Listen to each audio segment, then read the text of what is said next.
வேட்பாளர்களை அறிமுகம் செய்ய வந்து விட்டான். சின்னம் என்னவென்றே தெரியவில்லை என்று. என் மக்கள், என் சொந்தங்கள் என் சின்னத்தை தேட மாட்டார்கள், என் எண்ணத்தை தான் கவனத்தில் எடுத்துக்கொள்வார்கள்.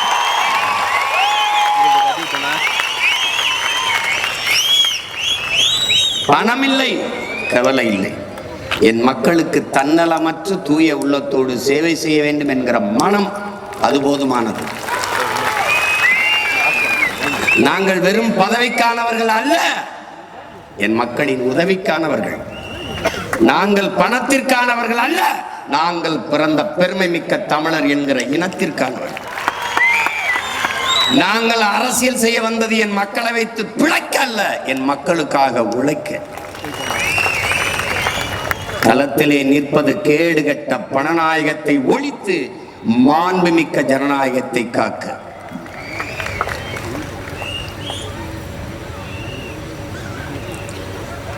சின்னம் வைத்திருக்கிற கட்சிகளை விட சின்னமே இல்லாத எதுவென்றே தெரியாத கட்சி துடிப்போடும் வெறியோடும் களத்திலே நிற்கிறார்.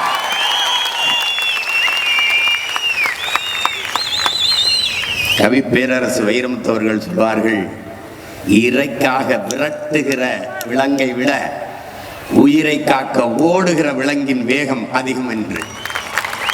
நாங்கள் அழிவின் விளிம்பில் நின்று கொண்டிருக்கிற ஒரு தேசிய இனம். எம் இனத்தை மீட்க காக்க போராடுகிற நாங்கள், எங்கள் வேகம் உலகத்தில் எவரும் ஒப்பிட முடியாத அளவிற்கு வேகமாக இருக்கு.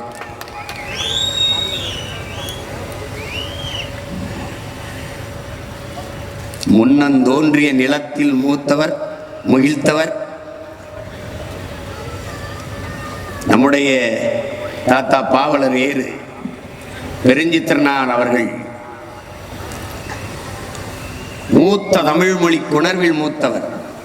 தென்னன் பாண்டியன் குமரி குடிமையர் திசையெல்லாம் பரந்துலகை அளந்தவர். இன்னரும் இயலிசை நாடகம் யாத்தவர் இந்திய நாவலம் தேயத்து குடிமகன். என்ன வியப்படா இவர்கள் தமிழர்கள் என்கிறார். ஆயினும் என்ன, இன்று இவர்கள் அடிமைகள் என்கிறார். அந்த அடிமை நிலையில் இருந்து விடுபடவே யாம் இந்த புரட்சிகர அரசியல் படையை நடத்துகிறோம்.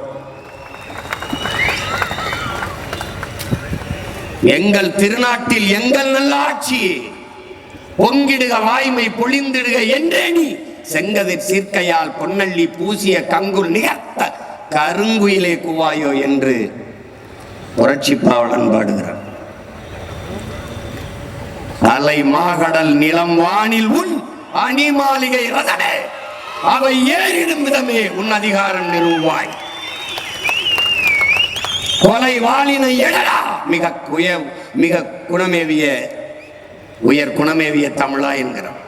இடையில ஏதாவது பிரச்சனை இருக்கடா, கொலை வாளினை எடடாங்கிற. பண்ண பழகடா பச்சை படுகொலை பைந்தமிழ் இனத்திற்கு உயிரடா விடுதலை.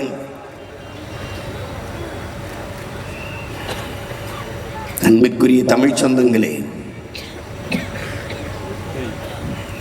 ஏதுமற்ற நிலையில் நெற்கதியாக நிற்கிற ஒரு இனத்தின் மக்களாக நாம் இருக்கிறோம். தமிழ் தேசிய இனத்திற்கென்று ஒரு அரசியல் உருவாகிவிடக்கூடாது, வலிமை பெற்றுவிடக்கூடாது என்று எல்லோரும் கருதி கொண்டிருக்கிற சூழலில் இப்போது நாம் களத்திலே நிற்கிறோம். சிறிய கவனக்குறைவும் நம்மை சிதைத்து அழிக்கும் என்கிற விழிப்புணர்வு உங்க எல்லோருக்கும் இருக்க வேண்டும்.